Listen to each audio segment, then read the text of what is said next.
Tonight on YCN News, Distant Hill Gardens in Walpole holds an event to benefit a local food shelf. St. Gaudens National Historic Site seeks a partner to utilize some historic buildings. And Lebanon Legion Baseball keeps their win streak alive. For more news, weather, and sports, it's time for YCN News, your local view. Now, your daily digest of the Dartmouth Lake Sunapee region, southern Vermont, and Windsor County. News, sports, weather, and all that is happening in our area. The news on YCN, your local view. Good evening, everyone. It's Friday, July 17th. I'm Kurt Weedy, and this is YCN News. Well, flags throughout New Hampshire are flying at half-staff today in honor of the 4 United States Marines killed yesterday in Chattanooga, Tennessee. Governor Maggie Hassan issued this half-staff order. At home and abroad, Hassan says in a news release that service members sacrifice every day in defense of the country's freedoms and values. Yesterday's shootings were a senseless act of violence, Hassan notes. The governor joins all New Hampshire residents and Americans everywhere in sending condolences and prayers to the families of the fallen Marines. The soldiers were from Massachusetts, North Carolina, Wisconsin, and Georgia. Well, on a different note, administrators for SAU 6 are looking into a plan that could save the Claremont district thousands of dollars and keep older special needs students closer to home. A vacant yellow house at 189 Broad Street in Claremont, across the street from Stevens High School, may be leased and converted into classroom space. A historic carriage house sits behind the home. Superintendent Dr. Middleton McGoodwin is working with high school principal Patricia Berry, assistant principal John Barth, and special education coordinator Ben Nestor to see if it's possible to convert the buildings. The house would need to be ADA compliant, and the carriage house may be used for a skills training program. If so, up to $250,000 could be saved by the district. Now that's because it cost the district $327,000 for out-of-district tuition and transportation to another site. The Eagle Times reports that the board will look again at this issue at its next meeting. Well, from the Enfield, New Hampshire Police Department comes word that an arrest has been made of a man charged with internet crimes against children. 30-year-old Benjamin McCoy of Manchester, New Hampshire, allegedly committed 2 counts of felonious sexual assault in Enfield last month. McCoy is currently being held on $25,000 cash bail at the Grafton County House of Correction. A plan to upgrade 2 near 70-year-old sidewalks in Springfield, Vermont are taking shape. The Eagle Times reports the new and improved sidewalks would be near Elm Hill Road, plus North Main, Hoover, and Douglas Streets. The elementary Elm Hill School is within this area. Town manager Tom Yennerl met with one woman who came to the meeting. Vicki Huber is one of 29 people whose homes are next to the would-be work area. About 2,500 feet of new sidewalk would be installed there.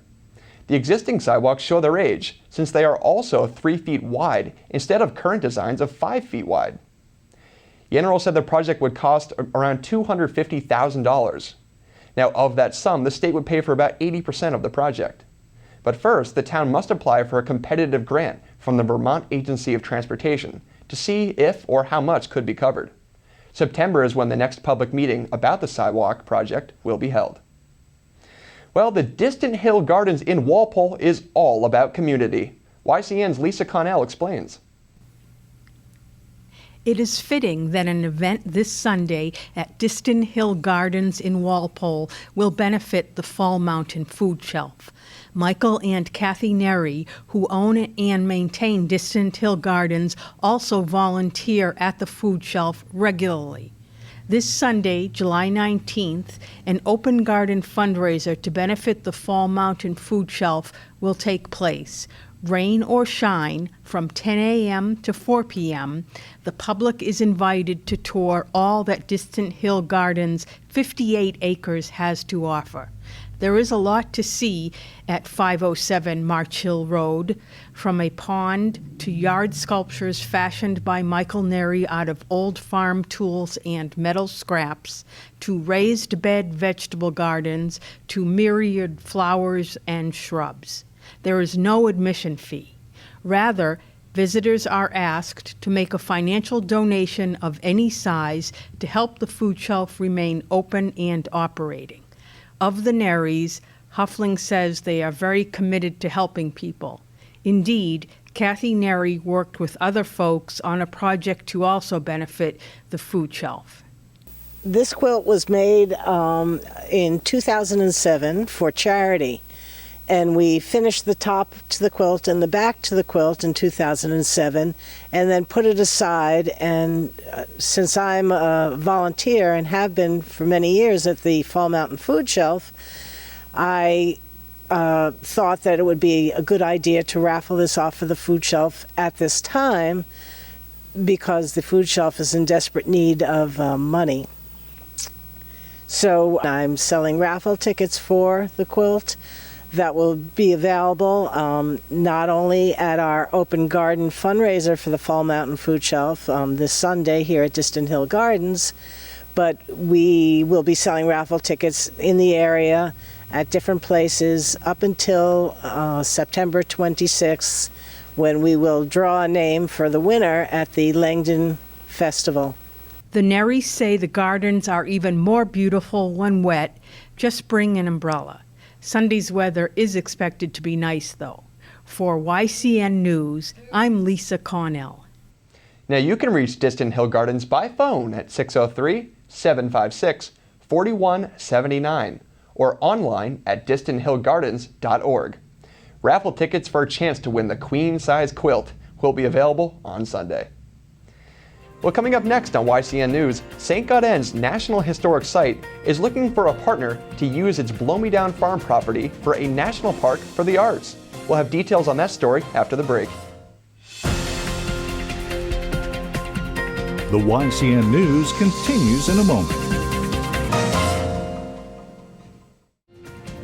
Welcome back to YCN News. Thanks for staying with us. I'm Kurt Weedy. Well, now to a story we teased yesterday. St. Gaudens National Historic Site in Cornish is seeking potential partners to utilize the historic Blow-Me-Down farm property. The national park has recently released a call for interest for any potential and/or interested partners that hopes to put to use the beautiful property on Route 12A. YCN visited the site today and spoke with the site's superintendent. I'm Rick Kendall. I'm the superintendent at St. Gaudens National Historic Site. The Blow-Me-Down farm was first settled by Charles Beeman, who was a friend of Augustus St. Gaudens. He was the man that attracted St. Gaudens to come to Cornish in the first place back in 1885. And it was St. Gaudens and his time in Cornish that really attracted other artists to this area and sort of organically formed the Cornish colony. And the Blow-Me-Down farm became a sort of social hub for the colony.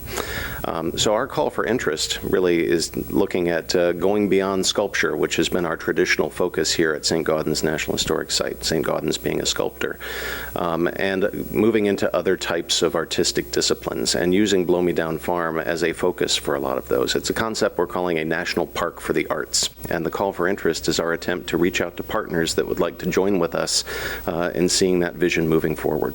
The Park Service completed a management plan for Blow-Me-Down Farm in 2014, and our outcome from that management plan was that we'd like to see more arts education and interpretation down at the farm. But we realized that we really couldn't do all of that ourselves, and that we really wouldn't want to do it all ourselves if we could.